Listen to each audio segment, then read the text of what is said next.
Ninth class में पढ़ने वाले सभी छात्रों का एक बार फिर हार्दिक स्वागत। देखिए, हरों का परिमेकरण से संबंधित आपको एग्जाम के अंदर 100%, चाहे वो हाफिली हो या ईयरली हो, आपको हरों का परिमेकरण करने से संबंधित एक प्रश्न 100% देखने को मिलेगा। तो आपको ये 100% आना चाहिए ताकि आपके पूरे नंबर इसमें आ सके। आप चाहे गणित के अंदर कमजोर है तो भी अगर ये वीडियो आप कंप्लीट देखेंगे तो हरों का परिमेकरण से संबंधित जो प्रश्न आएगा वो आराम से कर पाएंगे। मैं यहाँ सबसे सरल जो विधि है वही बताऊंगा जो कमजोर छात्र के लिए सबसे उपयुक्त है। देखिए, यहाँ पे फर्स्ट जो क्वेश्चन है वो क्या है, 1/√7। यहाँ पे दूसरा है वो क्या है, 1/√7 माइनस √6। तीसरा है 1/√5 प्लस √2 और फोर्थ है 1/√7 माइनस 2। ये चारों प्रश्न है, इसमें से कोई भी प्रश्न परीक्षा के अंदर आ सकता है। तो सबसे पहला जो प्रश्न लेते हैं हम फर्स्ट, ठीक है, इसको करते हैं सोल्व। देखिए 1/√7 आपको क्या करना है, हरों का परिमेकरण। तो थोड़ा बेसिक मैं बता देता हूँ कि हरों का परिमेकरण का मतलब होता है कि नीचे हर जो है, देखो ये ऊपर वाली संख्या उसको बोला जाता है अंश और जो नीचे वाली संख्या उसको बोला जाता है हर। तो ये क्या कह रहा है कि हरों का परिमेकरण करना है, यानी हर के अंदर जो अपरिमेय संख्या है, ये जो √7 है वो क्या है, अपरिमेय संख्या है। इसको किस में बदलना है, परिमेय में, परिमेयकरण करना है, यानी परिमेय में हम चेंज करेंगे। तो इसके लिए आपको क्या करना है कि नीचे जो संख्या दे रखी है उसी का ऊपर नीचे अंश व हर से गुणा करना है। देखो यहाँ पे 1/√7 में लिख रहा हूं, इंटू का चिन्ह लगा दिया। यहाँ पे क्या है, √7 है तो √7 ऊपर भी लिखूंगा और नीचे भी √7। यानी मैंने क्या किया है कि अंश में 1 था उसका गुणा √7 से किया है, नीचे हर में जो √7 था उसका गुणा भी √7 से किया है। यानी ऊपर नीचे आपको सेम संख्या से गुणा करना है। अगर मान लो यहाँ पे √2 होता तो मैं लिखता √2/√2। ओके, तो देखो अंश का गुणा अंश से कर दो, एक का गुणा जब √7 से करेंगे तो क्या आ जाएगा, √7। ठीक है, एक का गुणा किसी से भी करते वो का वो आता है। अब √7 का गुणा √7 से करेंगे तो आ जाएगा आपके 7। ठीक है, अब कैसे हुआ, देखिए √7 का गुणा √7 से, मैं आपको थोड़ा रफ कार्य करके बता रहा हूँ कि √7 का गुणा जब √7 से होगा यानी 7 × 7 हो गए तो क्या आ गया, 49। राइट, और 49 का जो वर्गमूल है वो क्या आता है, 7। इसलिए मैंने सीधा ही आपको बता दिया कि 7 है। अब आप ध्यान रख लेना, अगर आप मैथ्स में कमजोर है तो देखो रूट के अंदर जो संख्या है वो का वो लिख दो। जैसे यहाँ पे 2 होता है √2 और यहाँ पे √2 तो आप सीधा लिख देते 2। ठीक है, तो इस ढंग से फर्स्ट क्वेश्चन का जो आंसर है वो क्या आ गया, √7/7। नेक्स्ट करते हैं दूसरा क्वेश्चन। देखिए जो दूसरा प्रश्न है वो क्या है, सेकंड दे रखा है 1/√7 माइनस √6। ओके, यहाँ पर भी हम वही करेंगे, नीचे जो संख्या है उसी का ऊपर नीचे गुणा करना है। तो देखो 1/√7 माइनस √6। जब भी आपको दो पद दिखे यहाँ ब्रैकेट लगा दो। अब आपको क्या करना है, इंटू का चिन्ह जैसा हमने फर्स्ट प्रश्न में किया था।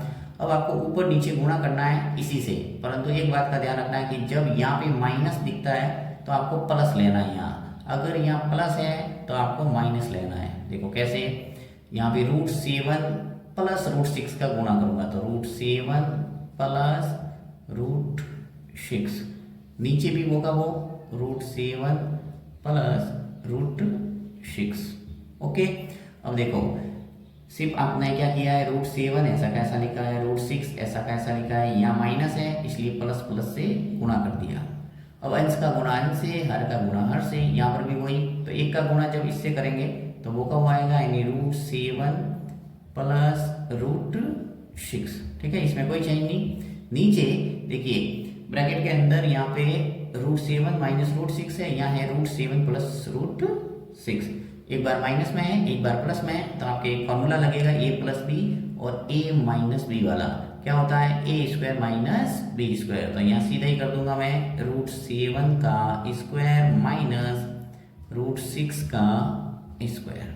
ठीक है, तो इसका आगे क्या हो जाएगा सरल, देखिए ऊपर √7 प्लस √6, अंश में कोई चेंज नहीं। यहाँ से देखिए रूट है और ऊपर घात 2 है तो आपको रूट है वो गायब करना है, अंदर वाली संख्या लिखना है। तो यहाँ 7, यहाँ से आ जाएगा हमारा 6। ऊपर अंश में कोई चेंज नहीं, देखिए √7 प्लस √6, 7 माइनस 6 क्या आ गया, 1। यानी ये हमारा आंसर आ गया √7 प्लस √6/1, या फिर इसको सीधा ही लिख सकते हैं ऐसे भी कि √7 प्लस √6। ये आ गया आंसर।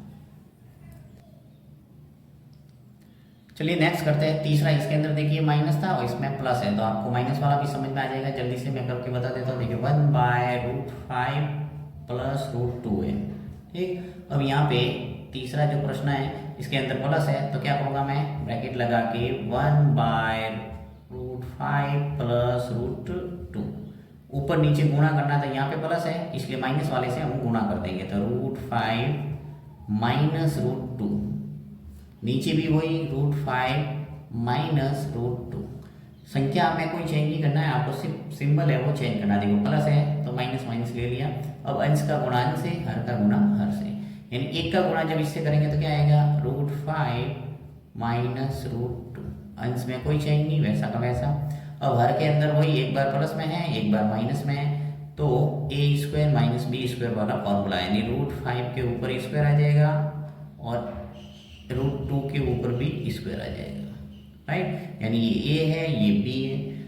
आगे क्या हो जाएगा, देखिए √5 माइनस √2, अंश में कोई चेंज नहीं, ऐसा का ऐसा। यहाँ पर रूट और ये जो घात 2 है इसलिए रूट है वो गायब करना है, अंदर वाली संख्या आ जाएगी 5, फिर माइनस अंदर वाली संख्या कितनी है 2।